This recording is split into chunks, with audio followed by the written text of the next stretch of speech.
2 நிமிஷம் நல்லா வதக்கி விட்டாச்சு. இதுக்கு அடுத்துதான் நம்மளுடைய ஃப்ரெஷ்ஷான புதினாவையும் நான் சேர்த்துக்கிறேன்.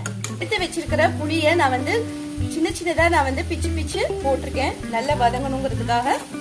இதை நல்லா வதக்கி விட்டதுக்கு அப்புறம் கடைசியா நான் வந்து தேங்காயும் சேர்த்துக்கிறேன். வந்து நான் கட் பண்ணி சேர்த்திருக்கேன். இதே இது நீங்க தேங்காய் துருவலா கூட நீங்க சேர்த்துக்கலாம். வதங்க அப்படியே சுருங்கி போச்சு. இதோட நான் வந்து கேஸும் ஆஃப் பண்ணிடுறேன். இது நல்லா ஆறட்டும். ஆறுனதுக்கு அப்புறமா எப்படி அரைக்கிறதுன்னு நம்ம பார்க்கலாம். இப்போ பாத்தீங்கன்னா மிக்ஸி ஜார்ல நான் ஃபுல்லாவே சேர்த்துடுறேன். பல்ஸ் மோட்ல வச்சு நம்ம அரைச்சிருவோம். ஏன்னா நம்ம தேங்காய் எல்லாமே நம்ம வந்து துண்டு துண்டா தான் போட்டிருக்கோம்.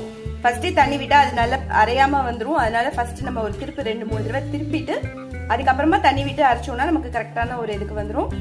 இதை அரைச்சி எடுத்துட்டு வந்துடுறேன். ரொம்ப அதிகமா நான் தண்ணி விடாம இந்த அளவுக்கு நான் அரைச்சி எடுத்திருக்கேன். இப்போ இதை வந்து நம்ம ஒரு பவுல்ல மாத்திக்குவோம். 1/2 ஸ்பூன் அளவுக்கு எண்ணெய் விட்டுட்டு அதுல கடுகு, உளுத்தம்பருப்பு, கருவேப்பிலை எல்லாத்தையும் நல்ல கருவேப்பிலை வந்து நல்ல முருகலா நமக்கு இருந்ததுன்னா டேஸ்ட் வந்து ரொம்பவே நல்லா. 1 மணி நேரத்துக்கு